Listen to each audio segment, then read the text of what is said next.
It might be international season, it might be full focus on the Euros, but as we all know, time, money, football and transfers do not sleep, they wait for no man.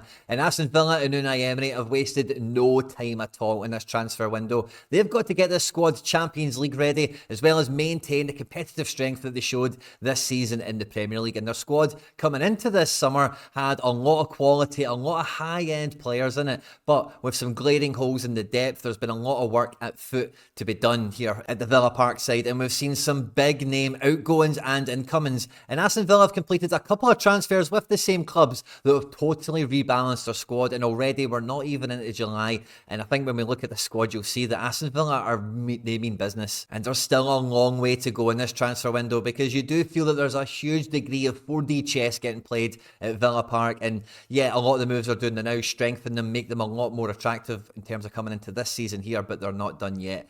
At any point in the video today, as we look at all of this, if you do laugh, you learn, you like something or whatever, please do like and subscribe to the channel for more content like this as we cover the summer transfer window as well as the Euros and everything else in between.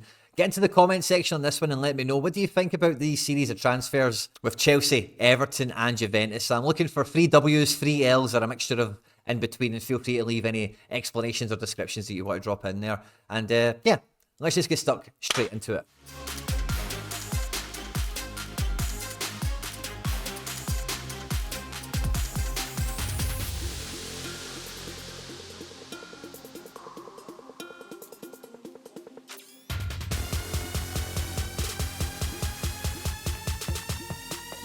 Now, I did a video when the Douglas Luiz Juventus deal was kind of in the offing and the rumours were becoming a bit more concrete. It looked like he was going to be moving to Juventus, and Weston McKennie and Iling Jr. were going to be moving to Aston Villa as a result, and, you know, money would change hands and all the rest of it. And that deal is now over the line. Douglas Luiz is a villain no more, confirmed, and he does go, I'm sure, with the best wishes of all the supporters at Villa Park, because he's been high quality for them. And although that they've not got 80, 100 million from him for Man City or anything like this, him going to Juventus, I think he'll have a really good career in Italy. But the deal that Villa have done for this one alone fills their coffers up with a wee bit of good FFP profit. Who is a first choice, who is a captain's armband capable midfielder, and they've also added in 2 other players that will, you know, increase their quality and depth and their options. Iling Jr., who, when we said in that preview video, there's maybe some scope for him to play really attacking fullback for Aston Villa. I'm not too sure that's going to be the case because of some of the other business that Villa have been up to. But if he's going to be coming in to compete with Rodgers and Ramsey on this kind of left-hand side of midfield here, then honestly, the level of quality and depth on this side of the pitch, never mind when you look already what's on the other side with Diaby and Bailey, it just is next level. It is genuinely top 4 squads in the league now. And Barrenechea is not overly a doppelganger for Douglas Luiz. He's much more of a defensive midfielder, much similar to Boub Kamara, who has been obviously injured for a good spell, and I'm not 100% clear on when he'll be returning, but it won't be anytime soon. We all know that. But Barrenechea is a much more defensive, ball-winning defensive midfielder. I watched Frosinone, I think 2 or 3 times last season, watching a few of the other wonder kids that they had in their ranks. And this guy is really high energy, really clean on the ball as well. And he does have a wee bit of a bite about him. You know, he's very distinct on the pitch. He likes to get about and influence the game, and his teammates will always seem really happy to put him into possession, put him on the ball. So I think he will be a player that could come in for Kamara while he's like injured and stuff, but even when he's fit, the level of, you know, with Douglas Luiz doesn't really do the same thing as Boub Kamara. So if he is injured or he's not suitable for the game or he's suspended or whatever, Villa were really lacking that kind of cover for someone like him. And this Barrenechea, let's see if he can step up to the Premier League. It's always a question mark with these transfers. We know that, but he's definitely got the raw minerals to come in and make an impact in a defensive midfield capacity for Aston Villa, no 2 ways about it. And like I mentioned, Iling Jr., I think we'll expect to see him be much more of an attacking and offensive threat for Aston Villa, because the other move that they've basically completed that's spurned on this video as well is they've signed Champions League finalist Ian Maatsen from Chelsea. But similar to Juventus, it's not just they went and bought him. I think the release clause was like 37 million euros. But this guy here, Kellyman, who you guys have been in the comment section telling me about when he was making his couple of appearances last season, that he's highly rated and he's got a big future and the guys at Villa really do rate him. He's moved to Chelsea for like 20 million, and apparently he's going to be in the first team picture, it would seem, for next season. Now, let's see if Enzo Maresca can kind of get a tune out of him and all the rest of it. But in a deal that sees Chelsea and Aston Villa somehow both line their pockets all at once, Maatsen coming onto the left-hand side, I think is the left-back that Unai Emery wants. I think this is the first choice left-back that, the team have identified there that is better than Digne, is better than Moreno. Like I said already, the impression he made on the Champions League, we all seen it. Getting to the Champions League final with Borussia Dortmund, and he played some memorable moments throughout the competition. Famously also been at Burnley right before this as well. So it's been a real meteoric rise for Maatsen, but he has been in British football before, as it were. So it's not as much of an unknown as maybe like an Iling Junior or a Barrenechea. I think you really do have an idea of what you'll get from him. But again, he has performed for Dortmund in the Champions League and in Germany, and performing to that level in the Premier League is still maybe yet to be seen for him. But I think there's been more than enough promise, and with the system in mind that he'll be playing in, it's very easy to see this being a resounding success, because it does give now Villa so much weaponry on the left-hand side, whereas before it did feel like it was quite lopsided, with Cash being the only kind of, and I know these are guys, Digne and Moreno have done their bit, but Cash early season was scoring goals and doing that kind of thing, and Bailey and Diaby coming off on this side here. It did feel there was a lot of onus, a lot of focus on the right-hand side, and it was a little bit lopsided in that sense, hence why we see Ramsey early season playing on this side of the pitch. We've seen McGinn playing up here as well. I think McGinn will really replace Douglas Luiz in the engine room in midfield here. Tielemans, it's kind of hard to see how he'll develop, because he was unhappy with the minutes and stuff like that as well last season.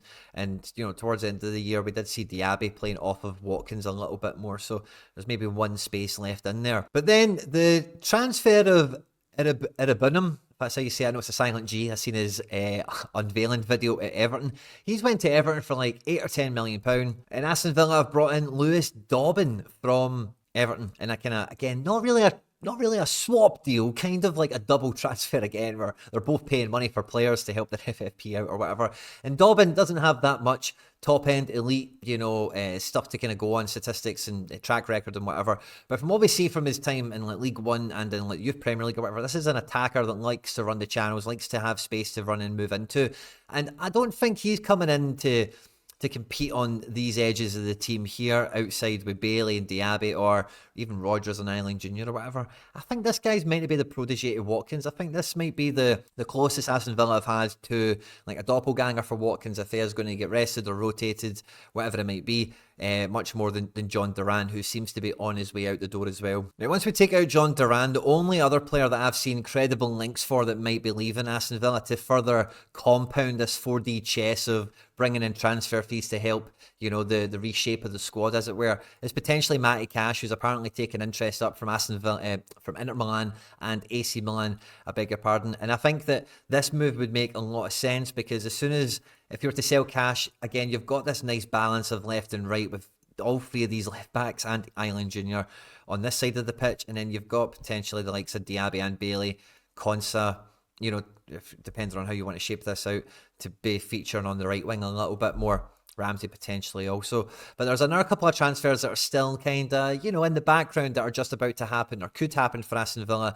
One of them in midfield being Ross Barkley. Now, it does feel like some of the surplus from some of these other transfers might actually just pay for Barkley, whose minimum fee, or the transfer fee that's been quoted for this, is around £5 million. So I think Barkley coming into this midfield, as well as Barrenechea, they both kind of cover in a great way the hole that Douglas Luiz would be leaving. But I do think the addition of Maatsen, I'd even put Dobbin, Iling Junior, the team just feels so much more well-rounded. And then on top of Barkley, the next transfer that might come into fruition, which really does make a big difference, I think, to the defence and the defensive depth, is big, beautiful Hermoso, who is since the end of the season, it felt like the transfer from him to Atletico Madrid to Aston Villa was going to be done quite quickly. But again, I think once these other kind of homegrown players have had to do the transfer merry-go-round that they've had to do, I think Hermoso and Barkley won't follow there too far after behind.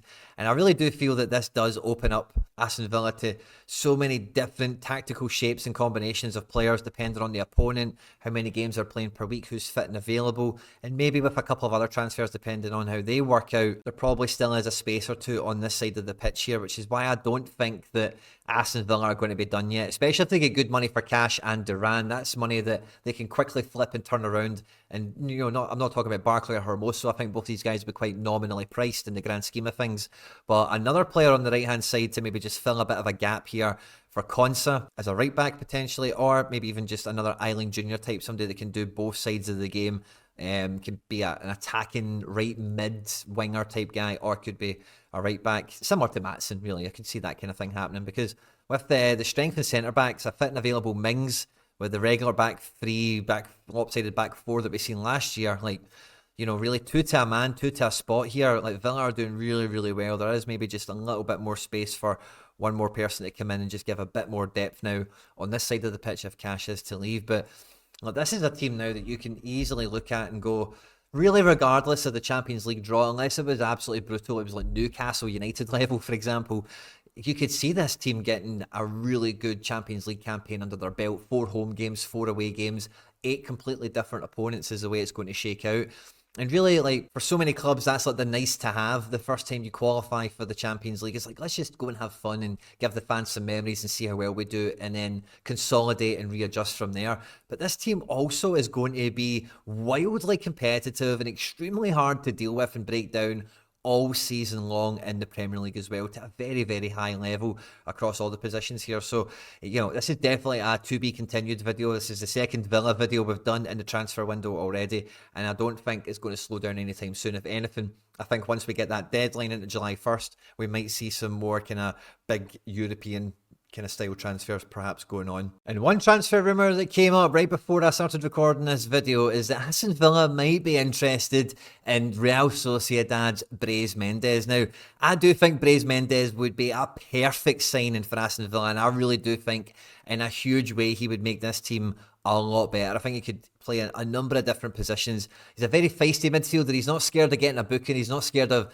trying to win the ball and do the right thing. But he is still quite a stereotypically Spanish playmaker. I know a lot of the links have generally been towards Alex Baena, Unai Emery's former player, of course, at Villarreal, who's away with the Spain national team. And that might still actually be the transfer that comes through. But when I seen the link to Brais Mendes, I just started doing this. Please, I hope it's Brais that goes to Aston Villa, because I think at the stage he's at in his career, what we've seen from him in the Champions League, I forget how many it was, but he legit got like 3 or 4 Man of the Match awards in the Champions League last year in a very, very tough group that Real Sociedad did qualify from. And he's a guy that, can do everything you want your Spanish playmakers to do. He can pass, he can run, he can, does all the good stuff.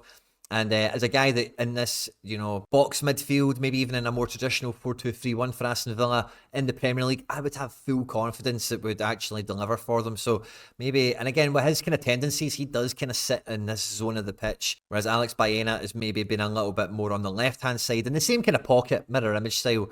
But it would feel that Brais would fit in here a little bit more naturally, depending on the kind of balance and the approach that we're going for, because we don't see Aston Villa really do too bombastic attacking wingers for the most part. Like if it was Diaby and Bailey in these positions, it would, Ramsey was also injured a lot, but it would have been Rodgers laterally, but before that, maybe somebody like McGinn or Tielemans that would be in one of these kind of spots a bit tighter and playing sensible positions in relation to the ball or whatever.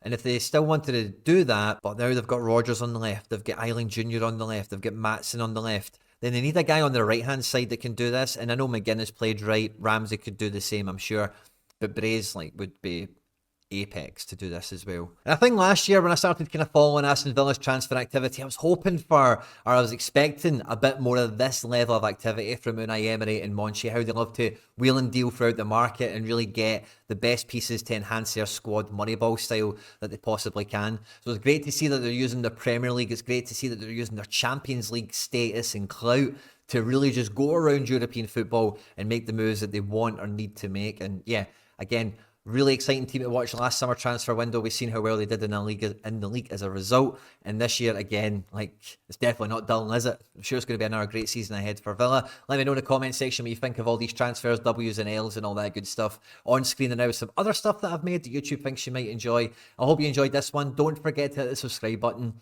and I'll catch you on the next one.